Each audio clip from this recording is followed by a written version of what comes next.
Hello and welcome to something of a Watching Brief special. Yesterday afternoon, we recorded an interview with Dr. Bill Farley, and he indulged us for a little while.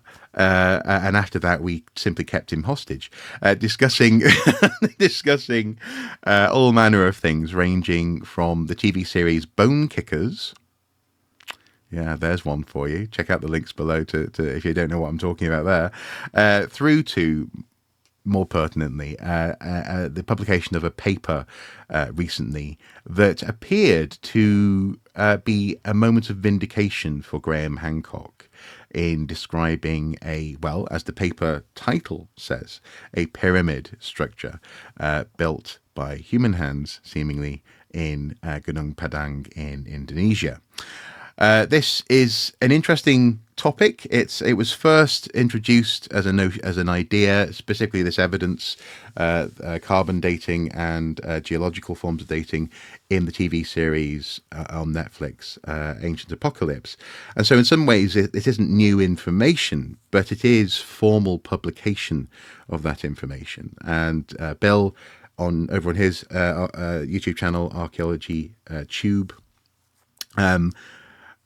has actually brought his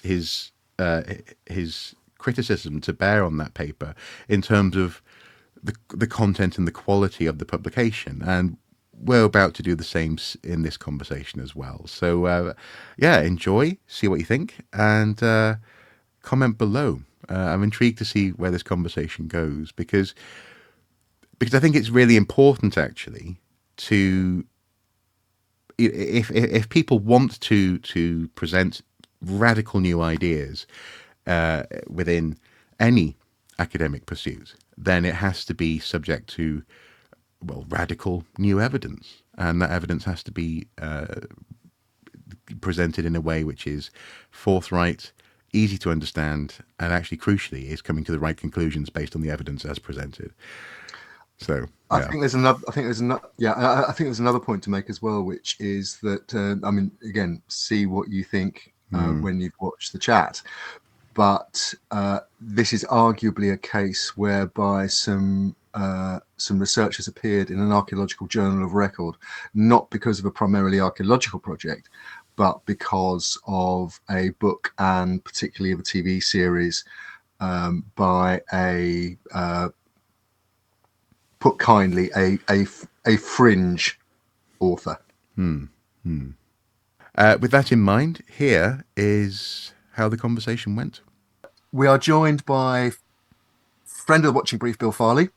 And the reason we've asked Bill back on is to talk about a recent controversial paper, which Bill has been fairly prominent in responding to, both on, what I still call Twitter, ex-Twitter, whatever you want to call it these days, but also particularly on a video on the YouTube platform, which is to give it its full title, Geoarchaeological Prospecting of Gunung Padang Buried Prehistoric Pyramid in West Java, Indonesia. It was published by Wiley. It comes from the peer-reviewed journal Archaeological Prospection, so a respectable, recognized journal of record, but it's proved incredibly controversial because it's appears to have made claims about the famous Gunung Padang pyramid, which go against generally accepted archaeological evidence, but appears to align with the views of the, for want of a better word, pseudo-archaeologist, or at least pseudo-historical writer Graham Hancock. Those of you that watched the Netflix series Ancient Apocalypse, which premiered just about a year ago, in fact, will remember that Graham Hancock filmed on location at Gunung Padang and made various claims about it being an ancient pyramid and predating its conventional dating by something like 10,000 years. Well, it's interesting that even in your introduction there, Andy, you fell into the trap of referring to it as a pyramid. It's a geological formation upon which people have been living, as far as we can tell. But in that sense, I mean, Bill, do you have a sense of to what extent is this actually new anyway? Because even in that show, he had a local geologist making claims about carbon dating and sampling, and we talked about this in a previous episode. We'll link to it below. And I think we literally talked about it with you as well. Is this actually new, or is this just a formal expression of the stuff that he was drawing on in that series? I think, if my understanding of it is correct, that this is essentially the journal article version of what he was drawing on in the series. And in fact, mentioning Graham Hancock, if we skip all the way to the end and you get to the acknowledgments, he's referenced in the acknowledgments as having proofread the paper. So, so Hancock is sort of integral to this paper in some degree. And so it was interesting and maybe a little bit ironic that a lot of people were claiming, oh, this is what finally is going to show that Hancock was correct. He's redeemed by this. When I think you're right. I think pretty much everything they say in this paper shows up in that episode of Ancient Apocalypse to a certain extent. And you mentioned the falling into the trap of calling it a pyramid. It's in the title of the article. So they and I think that's indicative of my biggest. That's my excuse. That really indicates my problems with the paper, which is that it's way out ahead of its skis in making a lot of interpretations and claims that are simply not supported by the evidence, to the point where they're putting it right in the title that this is what it is. But that's perhaps getting ahead of ourselves a little bit. So no, I don't think any of this is new, but this is I'm sure something I'll talk about a bit as we chat is the kind of journal article-ness of this, right? This being in a peer-reviewed journal, as you said, this is a respected journal. It's peer-reviewed, although the general public, I think, sometimes has a misconception about what peer review is and what it really means. And just because something's peer reviewed, of course, doesn't necessarily mean it's good or right, as we all know. And lots of people know that, but also lots of people don't, or they maybe intentionally ignore that fact. But this is, you would expect a certain level of professionalism and scientific rigor in a paper in a journal like this, and it's just not there. And before we started, we were talking about there was almost immediately afterwards a follow-up in the same journal to this by a couple of really good scholars that's quite critical of exactly the kind of things that show up in this. I'm sure we'll get a chance to talk about that too. So no, I don't think anything new under the sun here. No. The second article that Bill's just referred to is called Saying What We Mean, Meaning What We Say, Managing Miscommunication in Archaeological Prospection. It's again published in the same journal, Archaeological Prospection, teeth in, by the publisher Wiley. It's by William T.D. Wadsworth, Stephanie Halmhofer, and Keisha Supernant, and we will talk about it later because I think it expands on what we're about to talk about in terms of the Gunung Padang. But it's also worthwhile saying that one of the great things is this is open access. Both of them are open access articles. So, when we mentioned professionalism, this is actually good practice, I think, to actually have your research out there and to be observable and to be open to critique. So, good on them in that sense.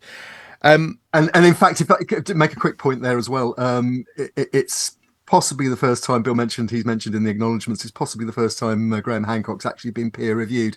But by being open access like this, there is now a public peer review going on in general terms, which does Graham Hancock consider anyone who has peer reviewed this to be his peer? Well, I mean, obviously, good question. I suspect he'd regard us as representatives of big archaeology. Yeah, but, exactly. Anyway, Bill, what exactly have they claimed, and what's your response to what they've claimed?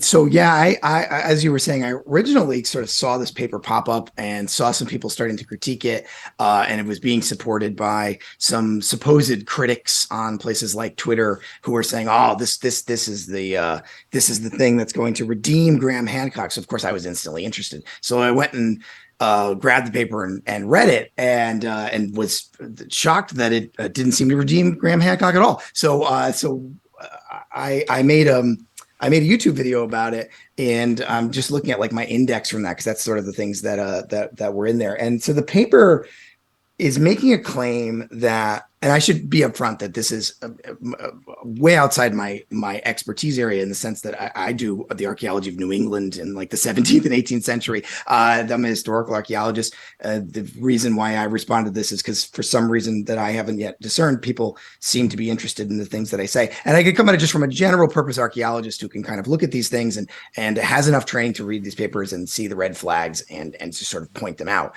But there's a lot of stuff in this journal that goes beyond my level of expertise, and I've really been relying on others, especially the geology and the geoarchaeology stuff, which I know Andy is going to bring a little expertise to us for in a few minutes. But the paper makes a claim that there is a intentionally buried pyramid beneath this site in Indonesia that is dated to something like 16 to 24,000 years ago, which is an extraordinarily long time ago. And if you're not sort of embroiled in archaeology, and a lot of numbers get thrown around, that's a really long time ago. So that's in the Pleistocene. That's during the last ice age. It's of the same time period that Graham Hancock is talking about in his show, quite conveniently, in the time period when this great Atlantean global civilization was supposed to be kicking around and doing things like building pyramids. So seems like lovely evidence for that. But the paper really relies on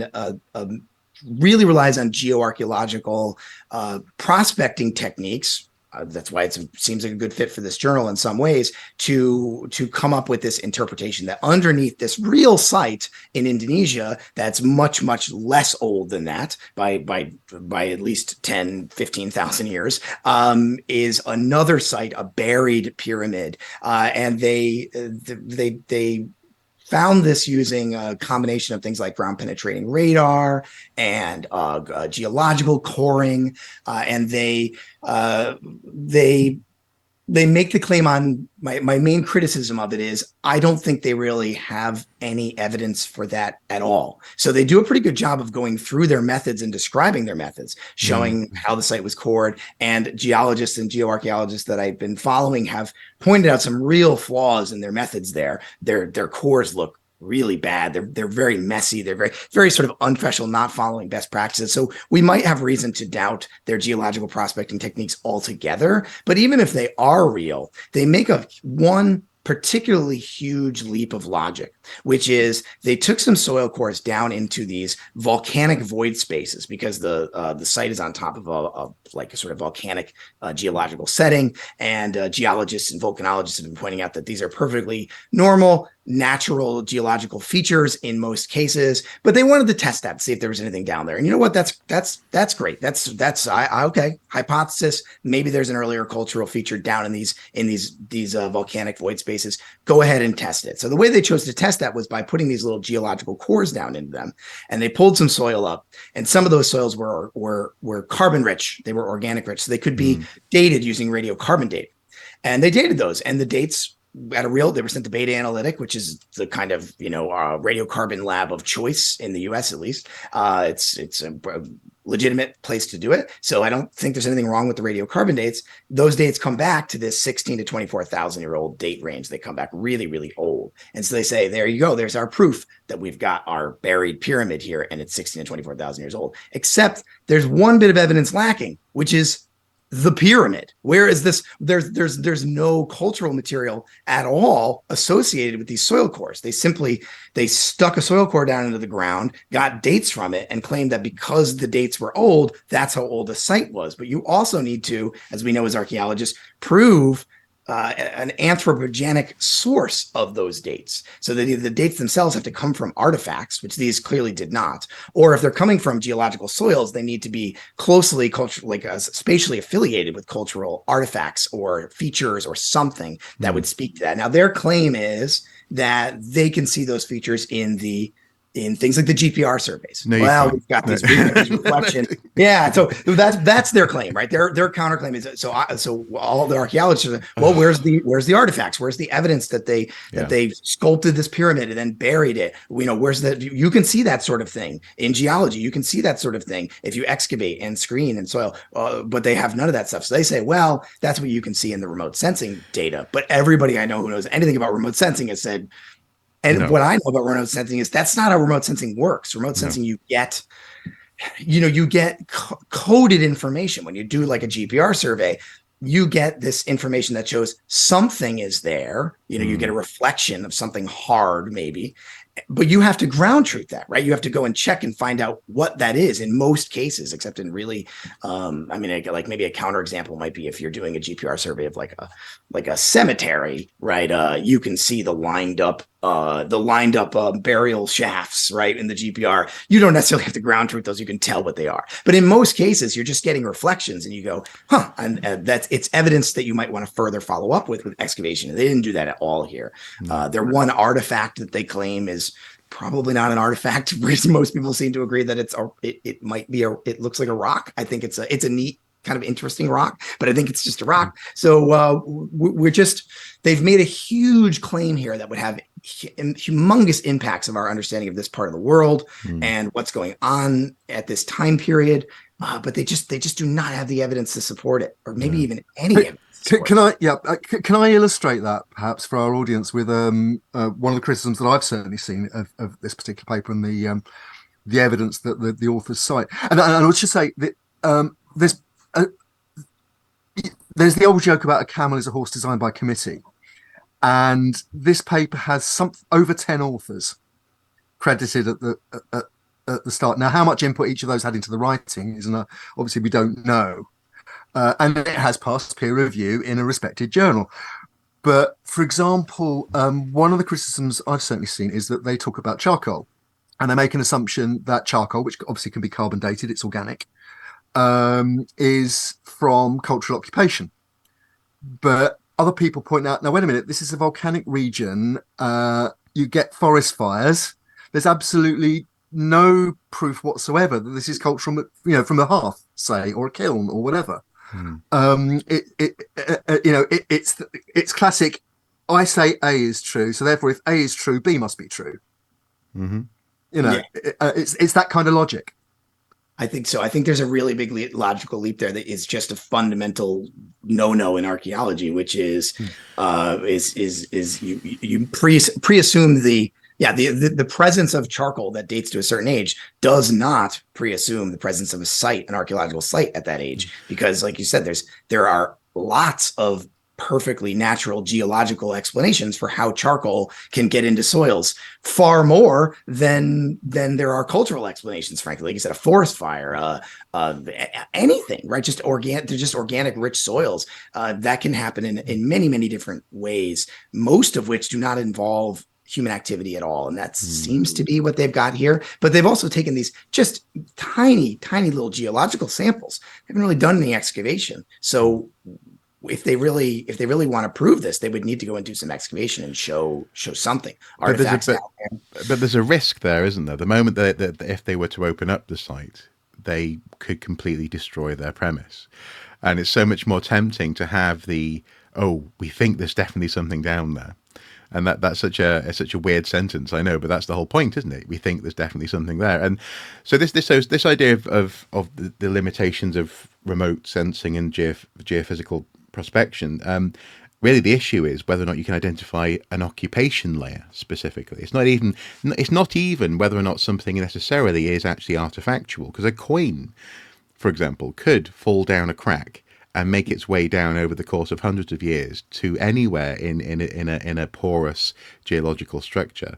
What you need is to know where that coin is, how it got there, and how it relates possibly to some sort of occupation layer. Now, I know of very busy reflections and results from GPR surveys, ground penetrating radar, where people have said, oh yeah, there's definitely going to be a grave here, and it's actually a cut for a drainage pipe that later on has been retrieved by the farmer, or in other cases. I mean, for example, on Time Team, I can't help but think of a few instances where like we absolutely we're going to land on X structure, we're going to land on the cloister of a monastic center here, and they end up not really knowing what the hell they're looking at, because when the moment they bring up the topsoil, what looks like right angles on the survey actually turns out to be maybe a combination of plowing activity and geological movement and so on and so forth. you can't just look at a geophysical survey and guarantee that you know what you're seeing. You can, as you say, there's noise and feedback for if there's a whole row of disturbances. It could be something like a graveyard, but just getting samples from voids in what we know is a geologically active area, it just doesn't pass muster. Now, I don't know if Andy wants to talk about another case study at this point, but I would like to ask the question: has the damage been done? I mean, I posited a couple of days ago on social media that actually I think it has been done, because in 10 years' time you're going to get people sort of going, "Oh yeah, wasn't there that paper about a 20,000-year-old pyramid?"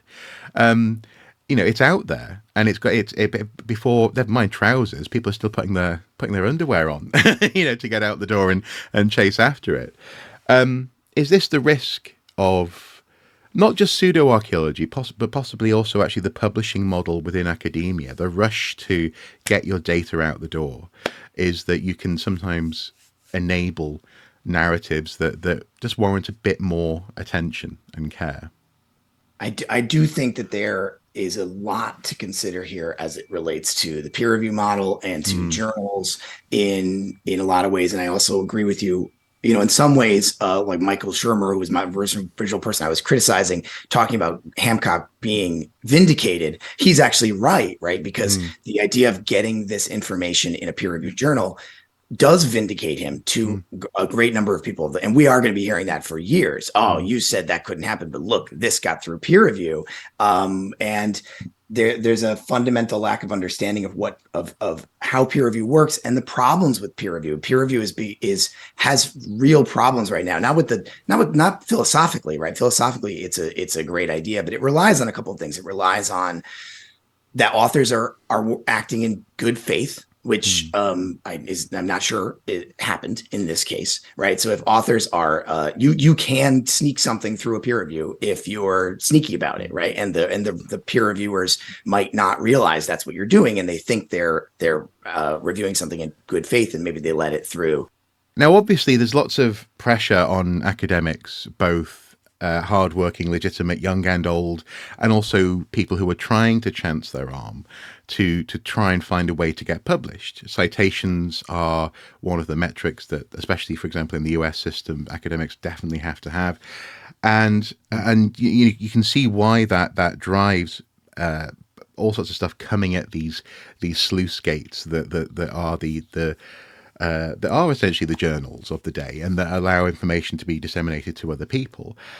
But I also sort of can't help but wonder in this case, when it comes to the notion of peer and pressure, is there any indication that this is similar to what we've seen happen in and around the Bosnian pyramids, where local, possibly even national government has actually an interest in this being seen as legit?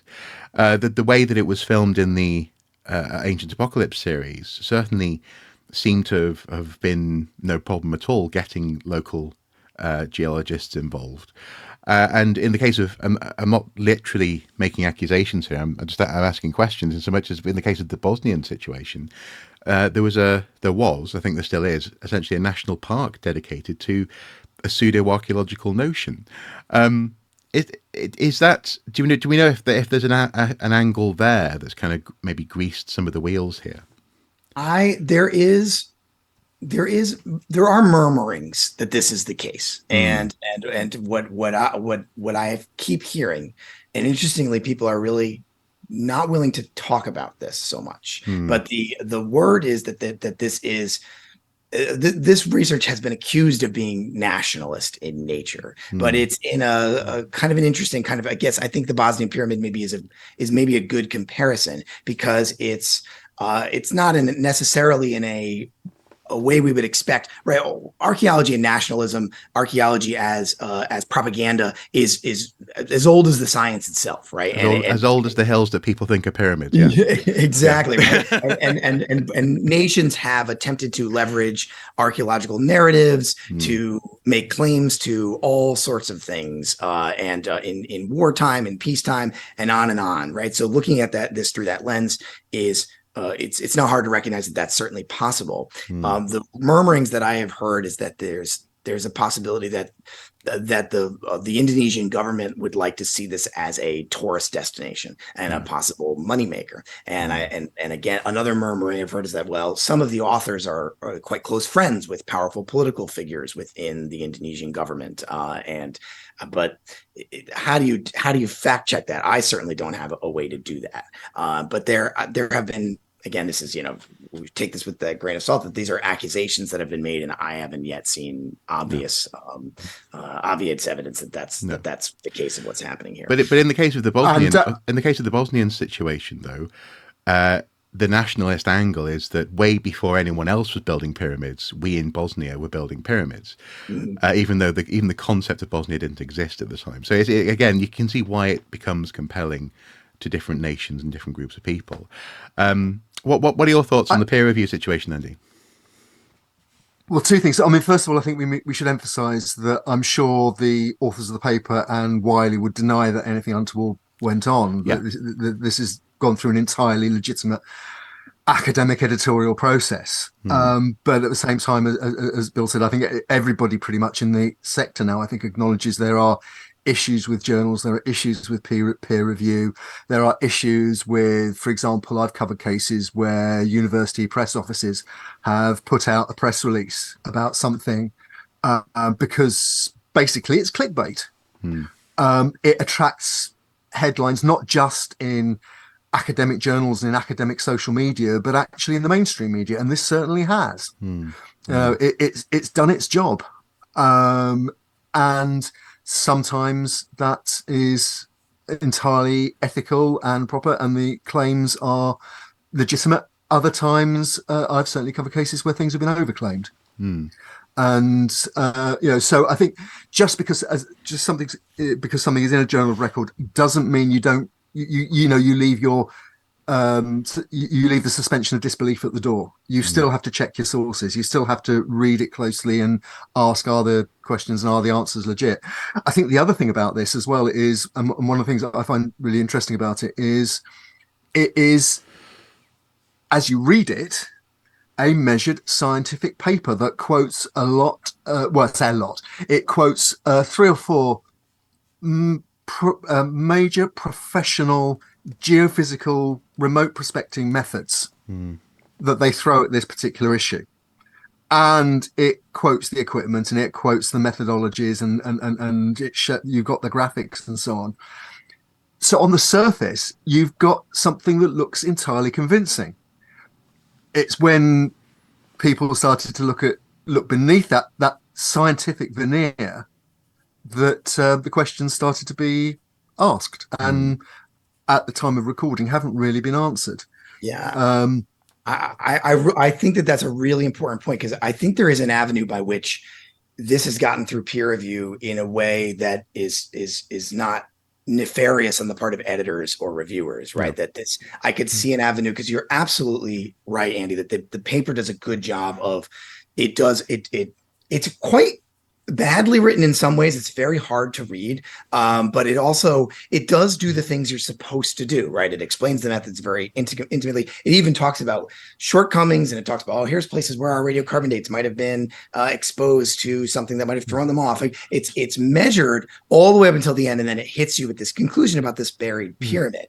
And we were talking a little bit earlier about some of the problems with the peer review process, and one of them is it's actually sort of a labor issue, in that it's really hard to get people to review papers nowadays. And I edit a small journal, and even we have this problem, but bigger journals really have this problem because their volume is high, right? They're publishing 40, 50 papers a year. They have to find 3 reviewers for each one of those. And I've heard from reviewers who have talked about it taking an average of 15 to 20 requests before you can get 3 people to agree to review a paper. And it's not because people are lazy, it's because they don't have time. Part of it has to do with the breakdown of our labor model, where it used to be that the people who did peer review were tenure track faculty members, and that which is what I am lucky enough to be, but I'm a rarity nowadays.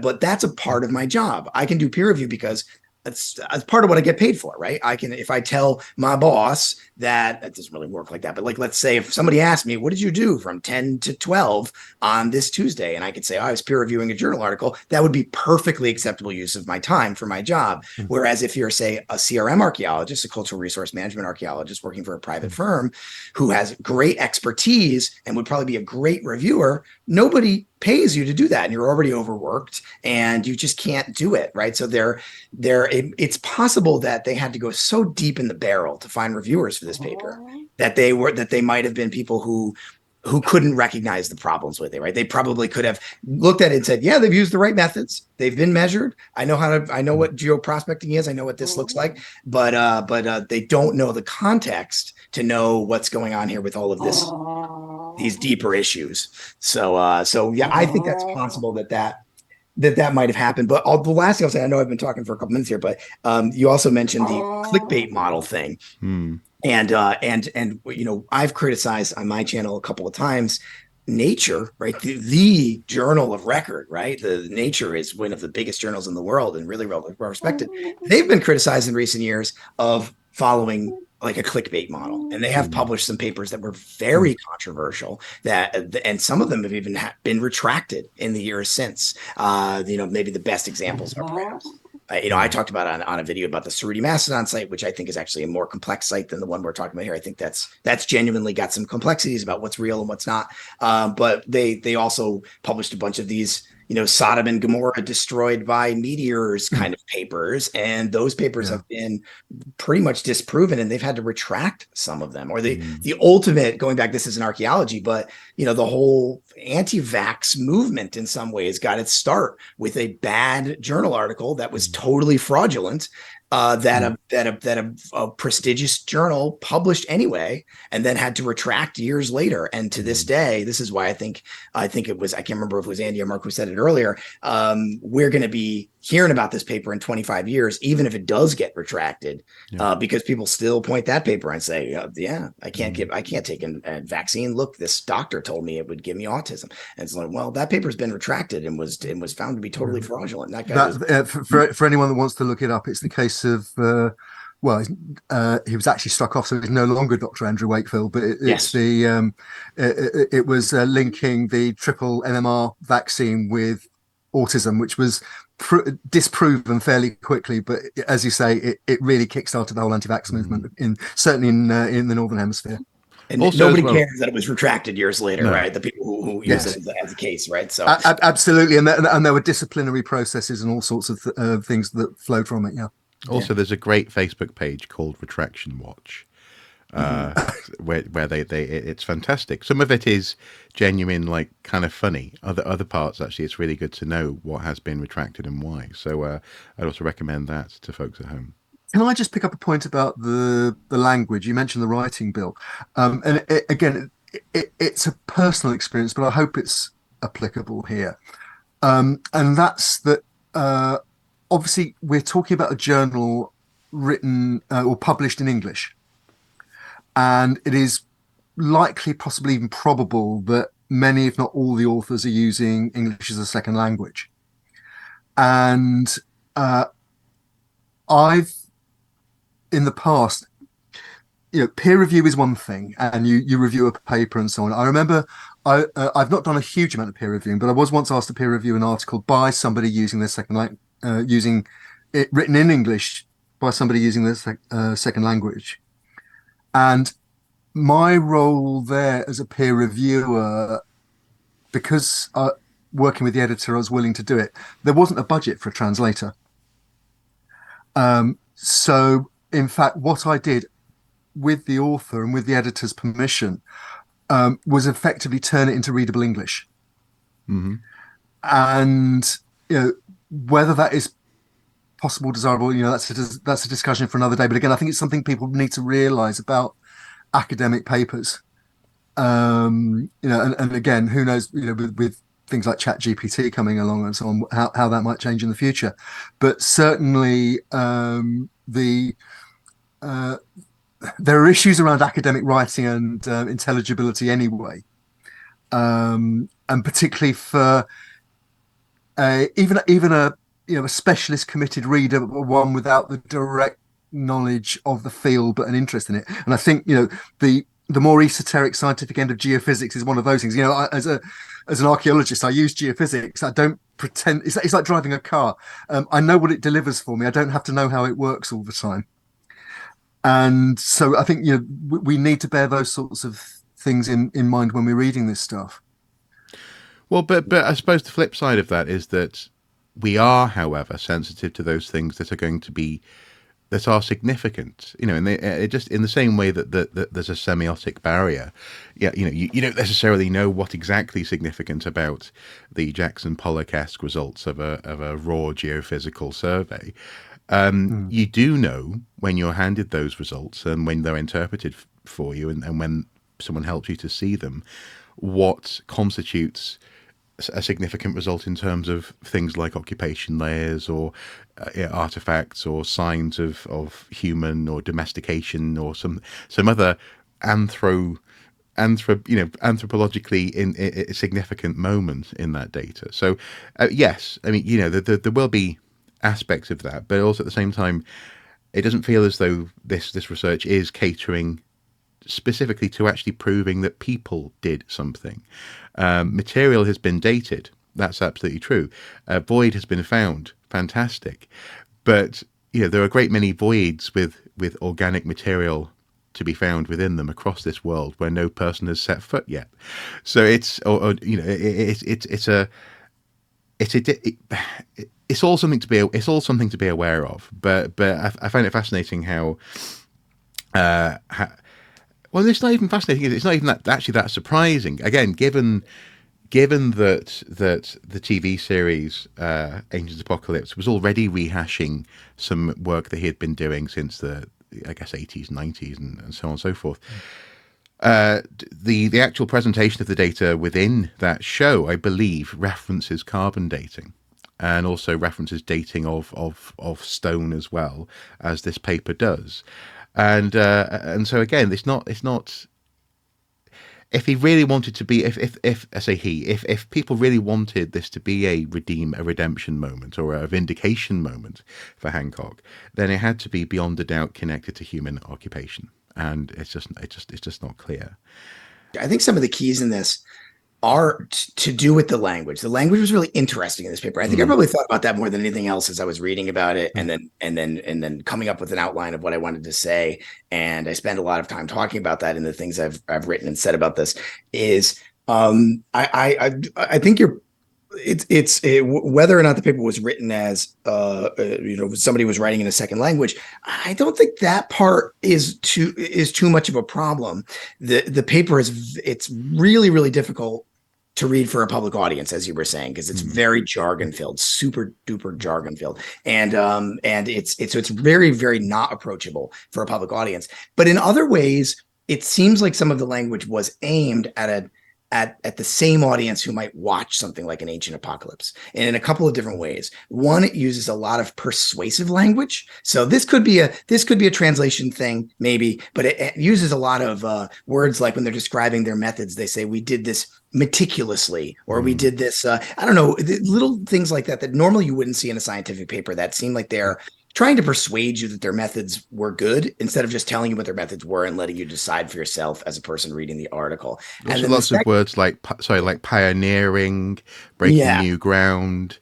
Y'all aren't ready for what we've achieved here, folks. That kind of thing. Which is, it's a weird framing device for an academic paper, but it is the framing device of an Ancient Apocalypse type show. And then the second place where you see this is really in the figures. We haven't talked about the figures that much. Some of the figures are fine. They're just the GPR surveys or whatever. But some of them they remind me a lot of the like Facebook pseudo-archaeology page things with the red circles all over them and words with question marks and arrows pointing in random directions. They're very, very difficult to discern what's happening in these figures. And I think they're meant to sort of overload the senses and communicate to you again the same things that those are.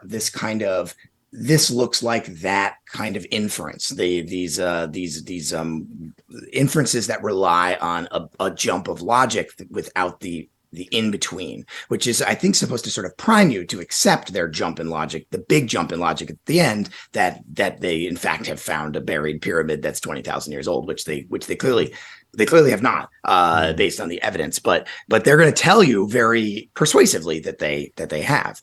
So it is an interesting merge of something that's really, really not meant for the public. Clearly, this was meant to get through peer review, but also meant for the public, I think, in the sense that it's framed and presented in a way that's more reminiscent of something you might see on a Netflix television show or something than in a typical scientific journal article. So I don't know. It's complicated. It's complicated. Well, I suppose in that sense, the idea of sort of guiding your eye towards. So, I mean, you say Facebook groups. Obviously, there's also been a huge trend in the past 5 years on YouTube to have thumbnails with circles and arrows and that kind of thing. And so, yes, I can see a little bit of that happening here. But also, I suppose what it enables is is the implication that if you don't understand what we're saying here, that's because you need to go back and look harder, because we've made it very clear for you in these diagrams. Now you need to go and read this again properly, that kind of thing. There is that. I suppose to flip that on its head, I was always taught that good academic writing shouldn't rely on jargon. If you can't within your paper basically describe to someone with some knowledge of what the subject area is, what you're talking about, then you probably need to go away and work on it again. And in this instance, there seems to be a certain wall of data and acronyms and reference points that, it leads me to the inevitable question of presumably, should we presume that the people who did peer review on this knew what they were looking at? Can that be guaranteed? Do we know? I think it's we have to work backwards with the evidence that we have, right? But the fact that if the only thing we know is that this paper did successfully get through peer review, and it's very clear that it has a lot of problems in a lot of ways. So if you would think somebody who had a lot of background in geology or geoarchaeology or archaeological prospection would see the methodological issues that we've talked about and many others have criticized, but those seem to have gotten through somehow. You'd think somebody with a broader perspective on the world of archaeology might look at this and recognize the issues with this, the nationalist issues and the touristic issues and the Graham Hancock connection, and raise red flags around that. Not necessarily, that would mean that it shouldn't get published, but I don't know, maybe it does. Maybe that does mean that, or maybe we should at least question that. But normally when you pick peer reviewers, you try and get people who can speak to different aspects of the paper, and there's usually at least three. So did they just totally miss all of that? And then just anybody with a mind, any scientist, right? Anybody who understands the logical method of the scientific method could recognize the logical gap and fallacy of these conclusions as related to this data. Like, I don't think you need to even be an archaeologist at all necessarily to see that. Although perhaps, like you were saying, Mark, this kind of wall of text is meant to overwhelm the senses and make you more likely to do that. Well, and feel very legit. Yeah. It makes it feel, it does. It lends credibility, right? And there's an irony there, because we get accused all the time as archaeologists of being hoity-toity academics who we just are jealous of guys like Hancock because we don't know how to talk to the public and people think we're boring or something. But this paper is, wow.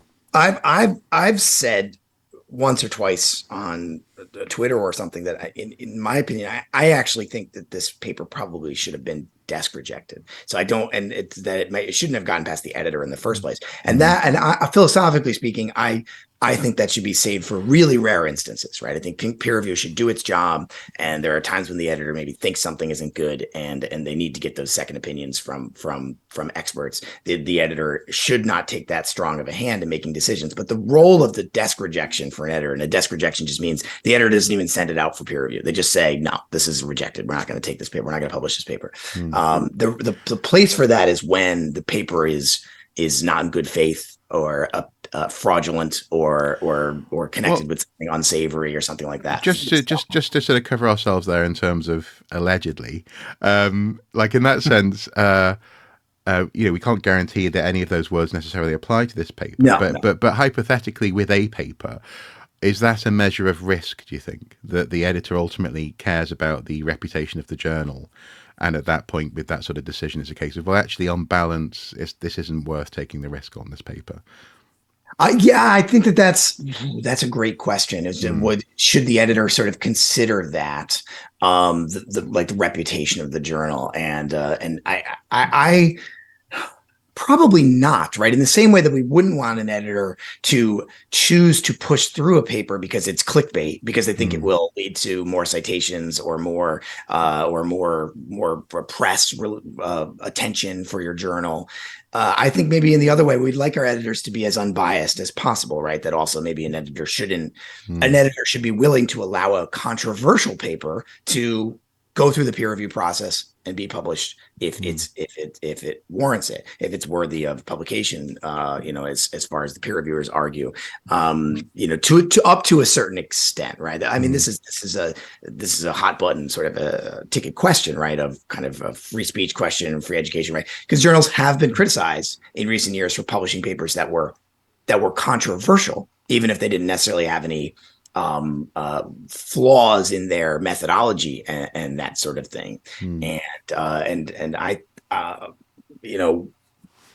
I don't know if I'm ready to take a position on that. I guess whether journal editors should ever use that power to push out away a paper simply because it's controversial. I think this paper has, and I agree, we should be using the term allegedly here because we don't know this stuff for sure, but it's got big enough. I think it could have been desk rejected simply on the fact that it has fundamental flaws in its scientific reasoning that are so great that it just isn't worthy of publishing. And then that other stuff is extra. And I can understand how an editor could be in a difficult situation where how would they know, right? They don't know for sure. We don't know for sure what role Graham Hancock or the Indonesian government played in this paper. We have no idea, right? It's all based on evidence and supposition. So that was a rambling answer, but those are huge, really hard questions to tackle. And this paper is a kind of a powerful case study to think about those things. So it's not surprising that it's struck up a lot of this sort of conversation. I suppose before we sort of start to wrap this up, one question that I need to ask, probably on behalf of potentially some viewers out there, and that is, are we just primed to not like this paper? Is there a possibility that because of especially key figures who are thanked at the bottom of the paper and so on and so forth, and also the fact that this research was pre-published effectively, certainly pre-publicized on a Netflix TV series, are we just primed to dismiss it? I think that's worth asking, I think. I do think we need to make sure we're checking our biases on that. And I think that's important, right? Like, I think that is important because this paper could have been perfect. And I think maybe some archaeologists would have jumped on it and said, no, this is crap because of those very reasons, right? Because of its connection to Hancock. And I can say for myself that I actually didn't realize that Hancock was in the acknowledgments till I got to that part of the paper, which is of course the very end of the paper. And I was like, what? That's sort of shocking. But I did know about, obviously, its inclusion, that this research was a part of Ancient Apocalypse. So of course I knew about that connection. And there's no way to know for sure whether you can completely expunge that bias. But I know that I certainly went into this with the mindset that I want to judge this paper on its own merits. I also was pre-biased by the fact that I had seen other people criticizing the paper from those perspectives. So I'd already seen geologists and geoarchaeologists saying, there's real problems with these methods. I think these cores are not good. I had already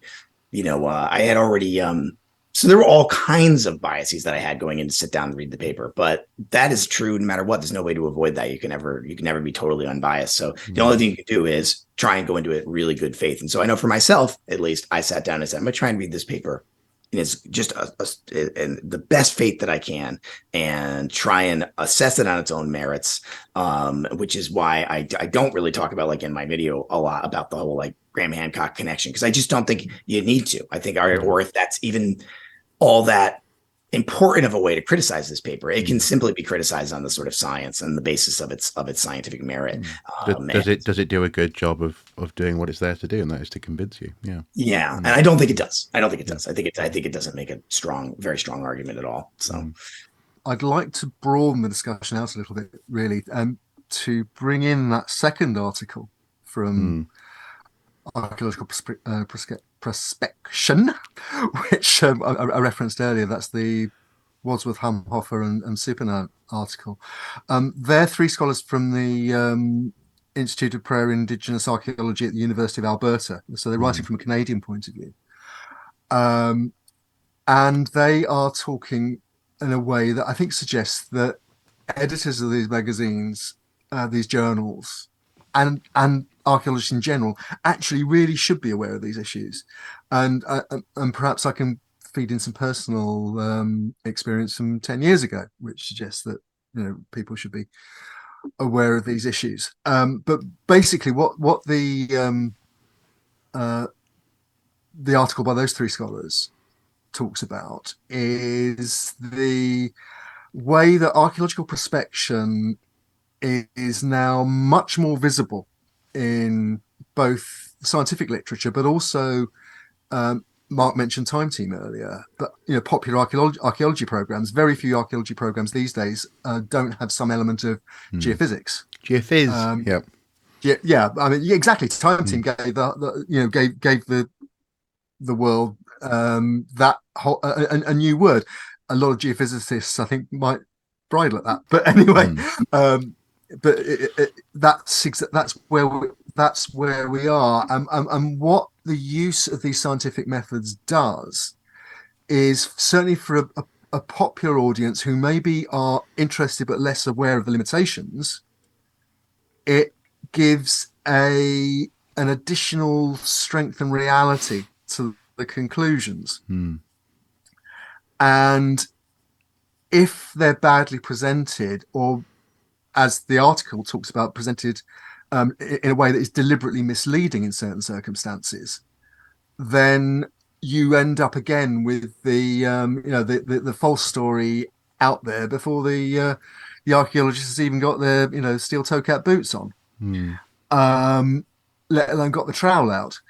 And I mean, they talk about, in particular, as well as the Graham Hancock examples, they also talk about what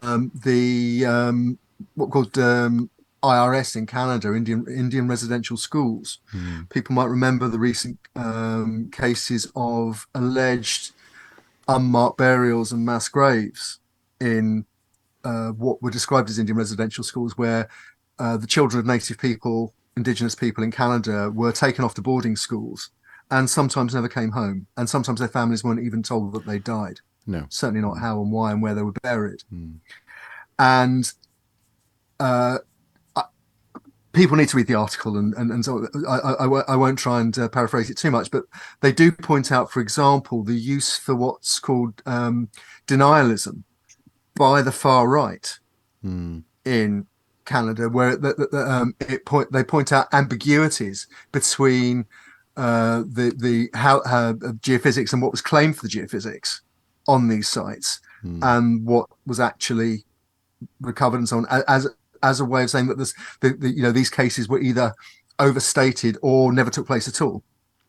Well, what they appear to identify is a duality. So you have the ambiguity of the academic acting in good faith, hopefully, combined with, they say here in quotes, the certainty of the fringe communication that then uses it, and that they say can both be used to the detriment of Indigenous and other descendant communities in various ways. That's exactly the point, and they make the point that, for example, any of us as archaeologists doing this kind of work, particularly in those kind of sensitive circumstances where identity and place and all the things actually we've talked about in as possibly having a bearing on the Indonesian example, on Gunung Padang, occurring here in a Canadian situation. But the idea that as archaeologists we must be acutely sensitive to the cultural setting of where we're doing the work, and that we don't just parachute in to do stuff two people and then go away again and publish it, but that we have an ongoing conversation with those communities, with those individuals, with those community organizations and representative bodies and so on, so that they have a buy-in to what's going on. And presumably as well, where there is a question mark, ambiguity isn't enough. Then there also needs to be some sort of intellectual boundary that says, well, it's definitely not aliens. You know what I mean? So you have a limit to the question mark, so people can't come in and do what again what's described here as pseudo archaeological colonialism, which actually is something that we identified with Bill in our previous episode on this. Indeed. So on the series about the exoticism of the locations, going around the world and introducing people to places and names that they hadn't heard of, Gunung Padang being one of them, for example, one that I hadn't heard of until I saw it on this TV series, is that sort of pseudo-archaeological, at the very least, Orientalism, the mystique of the unknown, as opposed to, but colonialism is also a perfectly good word. Very usefully, the article includes a table of what they call red flags.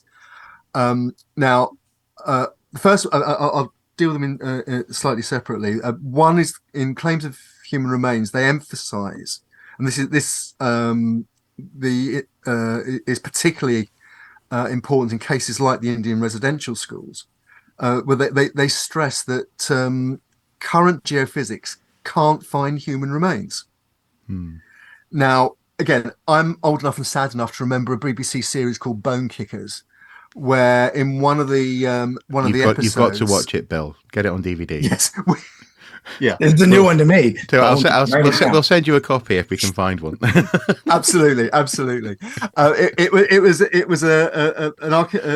was a drama series on the BBC more than 10 years ago now. But in one episode, some geophysics is thrown up on the screen of a computer, and you can see the individual bones of individual skeletons.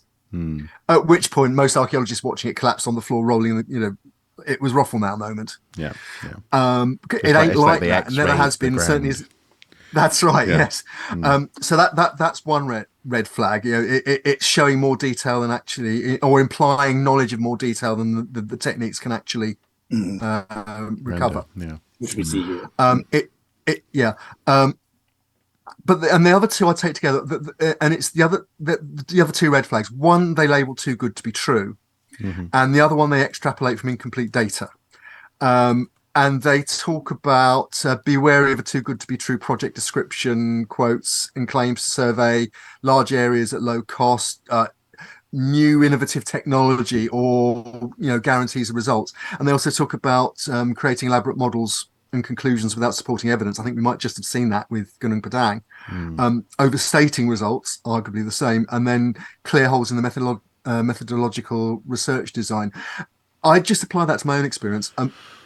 People who are regular watchers of the Watching Brief will know that in 2012, 2013, I was the lead archaeologist on a project that was investigating the myth of buried Spitfires in Burma.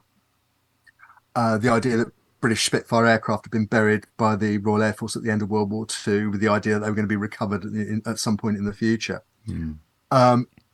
That claim was in large part, and it was emphasized in the media by some geophysics work, which had been commissioned before I joined the project and my colleagues joined the project, by the person who was instigating the project, a fellow called David Cundall. And what appears to have happened is that there were two lots of geophysics involved. One was by some recognized geological geophysicists, some very good geological geophysicists, using some of the techniques actually that were used in Gunung Padang, because it was about looking deeper into the ground than archaeologists normally look for things like void spaces and so on. Their work was supplemented by a private commission from an individual who was the agent for a German company who sold what they claimed was basically gold finders. and it had all sorts of red flags about it. You know, the specifications weren't fully documented. They used proprietary software to create to image. It was described as GPR, ground penetrating radar, but in fact, it appears to be more of a kind of it was more of a metal detecting type technology. The upshot of that was that the good work was overclaimed for, and the private commission was basically a fantasy. But that had but taken together, there was a sort of scientific, it's shown on the screen of a computer. We can see the boxes where the Spitfires are. That got into the media, and the whole thing went viral to the extent that David Cameron, the new UK Foreign Secretary, while he was still Prime Minister, commissioned or enabled a joint project with the government of Myanmar, which I ended up being a part of. Now, anybody who wants to look at more detail in that, quick plug, The Buried Spitfires of Burma by me, Andy Brockman, and Tracy Spate. We looked at all of this in detail, how it came about, how the media covered it, and so on. Available from all good bookshops and probably some bad ones, and it's the perfect Christmas present for the archaeologist near you. The one that hasn't got the DVD, that doesn't want the DVD of Bonekickers. Yeah. But basically, all these red flags. This is known. We published the report within a year of the excavation, which talked about all of this, and then we've published the book since. Hopefully, we've got a film coming out in the near future about it as well. But so there's no excuse really for people not knowing about this stuff. Yeah. What I think we're now much more acutely aware of is the fact that we need to be in a position to combat it. And in fact, that one of the there's a recommendation for a publication strategy in the Canadian article, which I think is a good place to perhaps begin, draw this to a conclusion. They talk about, okay, you're conducting an archaeological project, which includes, geophysics, prospection. Before you start, they recommend that you anticipate problems and find the balance, particularly when you're dealing with something controversial, like the Indian residential schools. They suggest that we recognize where individuals with vested interest, like in the case of the Indian residential schools, the Canadian far right, might institute a bad faith strategy to misinterpret the work, and how we would deal with that if it were to come about. And they say, rather than debunking, and we've been very good at that on the Watching Brief, and other colleagues have done it. Bill's done it with this particular paper, but what they recommend is that we move to a more proactive process of what they call pre-bunking. It's something that's been going on in politics for over 20 years, nearly 30 years. In the run-up to the 1997 election in Great Britain, Tony Blair's Labour Party had what they called a pre-battle unit. Oh, a pre-battle. Yeah, the idea that if you anticipated what the bad guys might come at you with, and you had your strategy in place so that you were in a position to comment on it straight away before their story had a chance to establish itself, or preferably you put a story out there that actually basically just knocked that story on the head. And then finally they say, and as part of that you manage and plan a reaction. So you don't just publish your stuff, you have a strategy in place to react to how your stuff is met in the public space, basically. So I think it's some really, between them, those red flags and those waymarks on a project, I think are a good point to think about and to maybe engage with as we draw a discussion on this one particular example to an end. Yeah, I gotta jump in. Just to give an endorsement to all those ideas. I mean, these authors, first of all, are really good. So Keisha Supernat is probably one of the more important archaeologists emerging in North American archaeology right now. She's an indigenous archaeology MIT archaeologist, and an expert GPR person, and I've seen her speak and stuff, and very, very powerfully and very interested not only in doing the actual work of these really important work on residential schools, but also in speaking on the power of that and how that can be done collaboratively with descending communities and all that stuff. And Steph Helmhofer actually is an archaeologist that specializes in pseudo-archaeology, specifically in the politics of archaeology, and studies like the archaeology of cults and things like that. Actually really fascinating work. So check those two out if you want. But I think it raises this point about, I love this idea of doing the pre-buttal or pre-thinking. We have to get out of this mindset as scientists that we are somehow like working in some high realm outside the bounds of politics, and because we're clearly not, right? Our work is being used to construct and strengthen narratives, sometimes ones that you really didn't intend when you were or would expect when you're writing. So this idea of just being active in that, I do think this is a bigger project than just archaeology. It's going to probably rely on us to find connections with the rest of the scientific community, because there is, I think this article was a great example of the current failure in the model of science journalism, because a number of, Vice was the biggest one I saw, but a number of media outlets just covered this article with complete credulity. Like, oh yeah, wow, oldest pyramid in the world. And that was the headline: 20,000-year-old pyramid in Indonesia,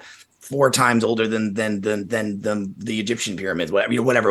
It was just that those were the headlines instantly, and without any thought or checking. And I think some of this has to do with some of the things you were mentioning, Andy, that are really important. This kind of STEM bias that exists in the popular consciousness, that when archaeology is discarded, it's often because people think, well, we're just like social scientists, we're part of the humanities, what do we really know? I can't tell you how many times I've had people go, archaeology is just guesswork. It's like, okay, then all science is, right? But so this idea that if you have a fancy $100,000 machine and that produces computer images that look like a bunch of symbols and buttons, and you draw squares over the top of that, people will believe it because they go, that's science, right? That's geology, that's chemistry, that's the hard, real stuff, right? And you just need to be super aware of that when you put your research out there, that you need to be quite explicit about what those images do or don't say, because they will be interpreted in bad faith, or just because out of ignorance, people don't, they just assume that that's what it says. So yeah, read this paper. I haven't had a chance to read it yet because this paper just came out like a couple of days ago, and it's in the same journal, which is yeah. So it's like there's something cosmically harmonious about that. That in the next, I don't know if it's even, is it in the same issue? Is it one issue later? I'm not sure, but it's in the same exact peer review journal. Then they must have been going through peer review simultaneously, but for those who don't know, articles often take at least a year to get published from the time they're done, at least, and sometimes much longer. Yeah, I mean, in fact, looking at the header, that's the Wadsworth et al. Article. It appears to have been turned around really quickly in these terms. If you look at the header on the published online version, it was received on the 10th of February 2023. So, 9 months ago, basically. The revisions were in by the 2nd of May. And the article was accepted for publication on the 13th of October. It's actually on almost the same track that I'm looking at the original article, the one we've been criticizing to some extent. That was received in 14th of December 22, and then revised in July of 23, and then accepted in September of 23. So they were really running pretty parallel. Yeah, interesting, right? And in fact, I think I'm right in saying that on in her. I think it was on Blue Sky. Stephanie Helmhofer suggested that the publisher, which is Wiley, one of the suggestions was that they did less material on Gunung Padang. Okay, interesting. Yeah. So okay, all very relevant. But I suppose a brief, broader observation about communication that I'd like to just invite people to consider and maybe read about below. Earlier this week, I shared an article on various social media platforms that was actually published on November the 8th this year on phys.org, and it's an article with the headline "Cultural Artifacts Serve as Cognitive Fossils, Helping Uncover the Psychology of the Past." And in particular, this is drawing on research that was published in Trends in Cognitive Sciences, where they used modern computing methods like text mining, face detection algorithms, and melodic extraction programs to enable large-scale analysis of cultural artifacts such as paintings, stories, or clothing to uncover psychological data as to the culture that they've come from. Now, what was interesting is when I shared this article on, for example, the Archaeosoup Facebook page, people who have an interest in archaeology are like, well, yeah, we already know this. We've been doing this for decades at this point. It's not just about, I think, communicating with the public. It's also cross communication between different research groups and professions or disciplines. Another really key example that I think was really opened my eyes up to this years ago was actually the work of Stephen Mython, when he was looking at the evolution of the human brain. He came up with the idea of cathedral mind as a metaphor for how the brain was developed over time, with the bits being built onto it and plugged onto it. And in the opening to that book, but also in papers that he published prior to writing the book, he actually was quite critical of his colleagues, fellow archaeologists and anthropologists, for not reaching out to that resource of neuroscience when we've spent the better part of 100 years analysing fossils of our own species, but also our ancestor species, trying to understand how we came about. And yet right there, in terms of the cranial cavity, the missing part, supposedly, for many evolutionary anthropologists, was a resource in the form of neuroscience. Now, obviously, that's improved greatly, not least with people like Mython pointing to that as a resource. But this, I do sometimes, I don't know about you guys, but I sometimes worry that individual academics, and to a certain extent myself included, for example, my biggest piece of writing was on cross-pollination of psychology, social theory, archaeology, and some other bits and bobs. The extent to which people are actually doubling up on ideas and sort of reinventing the wheel without necessarily knowing it. The problem is you can't negate anyone's research on this, but maybe if there was a better way of having a what's the word? A sort of a cross-referencing, I suppose, between research interests, that might be helpful. I mean, did you ever bump into that when you're researching and writing, Bill? Yeah, I mean, I think an increase in interdisciplinary work is just generally good, but it's funny. I'll use this exact, just the last 30 seconds as my case study. As soon as you started describing that work, my mind immediately went to, oh, that sounds like some evolutionary psychology Jordan Peterson shit right there, right? Like, so like my biases were like instantly right. And so some of it is we all think that our discipline does it the best, right? And people get a little bit territorial. So I say psychologists start talking about ancient humans. I say, hey, get out of my backyard. What do you know about this? And that's probably counterproductive to learning from each other. And one of the reasons that sometimes these disciplines can sound so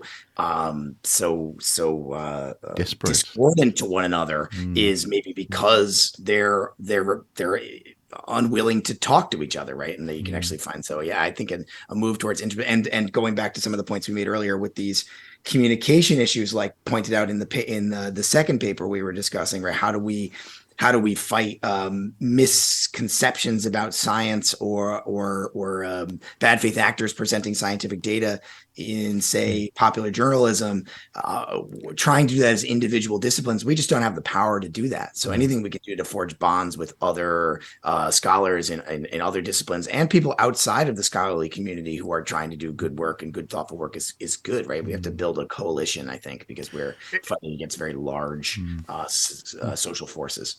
I'd absolutely endorse that. It's something put it this way. I mentioned the Burma project just now, and one of the things that I certainly did during that was I read more papers about memory and how memory works and false memory and suggestion and so on from the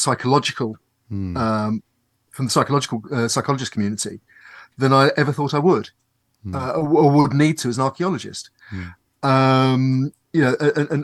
But that was with a very specific research aim in mind. But it was necessary knowledge because we couldn't have done the project without that kind of input. I would just also like to say just quickly. I mentioned Steph Holmhofer and a comment about the Gunung Padang in reference to the Canadian paper. What she actually said was, and I'm quoting here, our new article is published on open access, but then she added a note. Quick note, we did originally have a longer, more specific section about Gunung Padang, but reviews wanted it shortened to make room for other discussions. Now, she doesn't elaborate on that, but I think that's quite interesting in the context of what's actually gone on. Yeah, and at the same time in the same journal. Yeah, I suppose just one final remark about that notion of cross-pollination. It's interesting that, again, it sort of goes back to what we were talking about a little bit earlier in terms of semiotics and the extent to which you respect the authenticity or even just the look of data based on how much it appeals to your way of thinking. So in this instance, we have data scientists looking at cultural artifacts and going, well, because the computer says this, this, and this, it must be statistically significant. Whereas the very discipline of semiotics is something which isn't something that a computer could do, I don't think, still just yet, or maybe it is just about able to start doing it, and hence this paper. But it is something that it's a type of evidence, a type of discussion, a type of publishing that clearly hasn't crossed their desk before. And so, I mean, you were just saying, Bill, how initially in comes the bias of that sounds a bit like so and so, but it's because maybe we're all just accustomed to how. I suppose there's the academic culture of how data is presented, but also maybe just, there's a reason that you become an archaeologist or an anthropologist because that data appeals to you. There's a reason that you're not, a different type of analytical mind in that sense. So yeah, it's a huge question as to how on earth we get past that, and I imagine there's a nugget of that question as to how we communicate better with each other. In there somewhere is the answer as to how it is we communicate better with genuinely curious minds who are diverted by people like Hancock and co. But yeah. I think it's something I'm always talking about. Obviously, we'll give Bill the last word on this, but as our guest. But as I've said many times on Watching Briefs, I think if I use the term storytelling, I don't mean that in a sort of pop bedtime story sort of way, but I think as archaeologists, if we want to communicate outside of our own cells, outside of our own echo chambers, then we need to learn to find the right language to tell good, compelling stories, even when it's about stuff that's actually quite complicated, like this kind of science. It's turning the good science into good communication, and it's a skill, and it has to be learned. It's not something that it comes naturally to many people. No, and I guess as my sort of last word, I'll jump off that to say, I got into this sort of business here of doing this kind of archaeology and trying to speak to public audiences, not because I had to. I certainly don't have to. I could never do this stuff and it would be totally fine. But I think it's really important, right? And I think obviously everybody here agrees that it is. That's why we're doing this sort of thing. It's really important, and people will accuse us a lot of not being able to, or that the science isn't interesting enough. It needs to be embellished. It needs to be, and that's never true, right? We've seen good, that term storytellers, right? People who can tell a good narrative, and there's a that sounds like they're making something up, but no, storytelling is just how do you take the information and construct it into a way that communicates clearly what the information says, right? Because the data by itself can't speak for itself. It never can. It has to be constructed into a narrative by the author and put out there for people to understand. And we absolutely can get better at that. And we can walk those two worlds, right? You can write in walk the walk of academia to make sure your paper is getting published in good journals, because you need to do that because you ultimately have to eat and pay bills. But you also, it is a really powerful skill and a useful skill as a scholar to do that. And then there's other ways that we can reach out as well. So we all interact with members of the public all the time who are really interested in, and that idea came before, of just genuinely intellectually curious people. There's so many people who really care about this stuff. They care about the past, they care about antiquity, they care about past peoples. But it's so much easier to find a show on Netflix than it is to read a journal article in every way, both in language, but also in literal access, right? Yeah. To get a journal article, you just can't get them many times, right? How do you actually get that? So these are folks who have that drive, that intellectual curiosity, but perhaps either they came to it too late in life, or they never had the opportunity to pursue this weird career that we're in, right? Even if maybe they wanted to be, and we should never dismiss those people as somehow lesser than or crass, because they're not. They're just intellectually curious folks, and maybe their first interaction has been with not the most seemly of data and information, but we can talk to those folks and get them involved, and even gather their perspectives, because sometimes they might come from a totally different walk of life than we do, any given scholar or community member does, right? So just different types of these collaborations and reaching across aisles and talking to people is generally going to be good, while at the same time, like, we don't have to talk to Nazis, right? You do not have to we don't have to take this to the logical conclusion of everybody's opinions are valid. They're not. Some people have trash opinions, and it's okay to throw those out. But that's the most of the time people are not in that position. And so you can give them some space to talk and listen and hear as well. Speaking of trash opinions, Bonekickers is available for £1.26 on Amazon, so I may send you a copy. But as a preview, we can send you a link. It's also available on YouTube. I'll link below, so everyone at home can also watch episode 1 of series. Series 1 and only series. The series. Yes. And it's a thing, thing of beauty. And for the Americans watching, a series is a season. Right? Yeah. That's this is because the series here means the whole show, all the season. Oh, I see. Yeah, I see. I don't know why that is. This is, but in this instance, the season is the series, and the series is the season. In many cases, I'm just enjoying the fact that this moment seems to be the sort of living embodiment of the old joke about. I think it was George Bernard Shaw said that the British and the Americans were two cultures divided by a common language. Do you have that A in your archaeology? Do you have your you got artifact, the E in artifact? Yeah, artifacts. Yeah. I remember a few years ago now, an American student, losing it with me because I spelled artifact wrong, and I was like, go away, look at your etymology, and then come back to me. They're both fine. They are both fine. They are absolutely fine. I have to read 17th century documents all the time, and I can see where we got these weird things in America, because the people who were designing the English language that would get used in America did not use standardized spelling. I can tell you from experience. No, exactly. It's fine. I always remember when I was doing English at school many years ago, we were told that if you want to spell Shakespeare correctly, just remember you pronounce it in Italian. So it's Shakespeare-y. You never forget the E at the end. Yeah. Although, sorry, we are rambling now, but there is, interestingly, there's actually an English dialect historian who performs Shakespeare as it would have been performed. And he sounds to a modern British ear like he's sort of from the back of beyond in Lancashire or something, or maybe somewhere a bit further south than that. It's a very sort of it's hard to do, but a very sort of sort of throaty, farmerish kind of accent that you wouldn't think of as being connected to the Royal Shakespeare Company. You know, Absolutely not. No. Different world, That different makes world. sense, right? Because Shakespeare was crass, right? That was Yeah, borderline pornographic, wasn't it? yeah, shocking.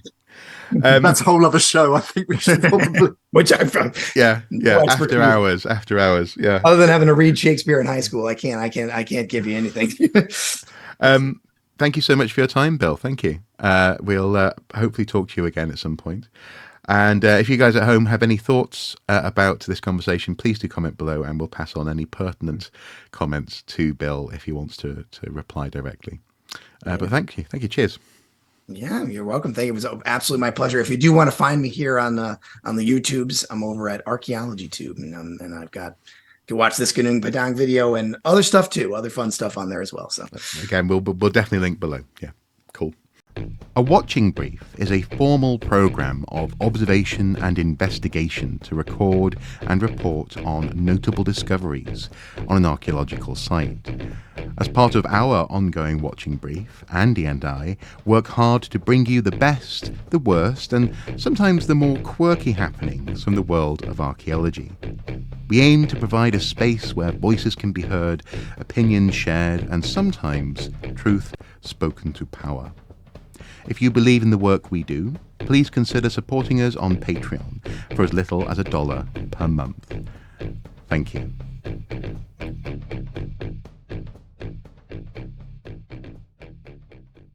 And that's our conversation. It's just occurred to me that that is probably the most appropriate sort of birthday card that we could offer the Netflix series Ancient Apocalypse, because as I said in the interview, it did premiere almost exactly a year ago. Mm-hmm. So it's the whole controversy is sort of growing up nicely. Yeah, and it's reached its first birthday, and happy birthday, Graham, and the Netflix team, and I just hope you enjoy I hope you've enjoyed the present of that particular paper. Yeah. It's I think, as ever, this is something that we often talk about is the academic publishing industry. And as much as we touched on it in that chat with Bill, it continues to be fraught with some problems, I think. Not least the fact that some journals really have a stranglehold on notions of credibility and also the terms of publication, but also as well in this instance, there are questions at journals as to how it is that they manage the reliability of what they publish. Because one of the, in that sense, it's all well and good knowing that because basically, you're on a winning ticket if you're running a journal. People need to submit papers because that's their job, and if you have space to publish, then you can sort of, if not, so in some instances, ask them to pay you to put stuff into your journal. But surely to goodness, there has to be a balance there in terms of responsibility to make sure that the quality of your journal is high. And that everyone's research is being published on a plane that is of equal quality. It is interesting though that we did see that other article about quality and about how people talk about, especially for example, Indonesian heritage in this instance, yes, coming through that pipeline at the same time in the same journal. Do you think they must have been aware of it, the editor? We don't know, do we? And that's part of the problem. You can't FOI a commercial academic publisher. No. So unless somebody leaks something, and we'd be very happy to see the internal correspondence about that if anyone would care to send it to us. Mm-hmm. Or any other story that you want us to investigate. But no, in all seriousness, I think there's a couple of problems here, aren't there? One is that while, again, we have to emphasize there is no evidence that anything untoward happened in the submission, editorial process and publication of this article. No. It appears to,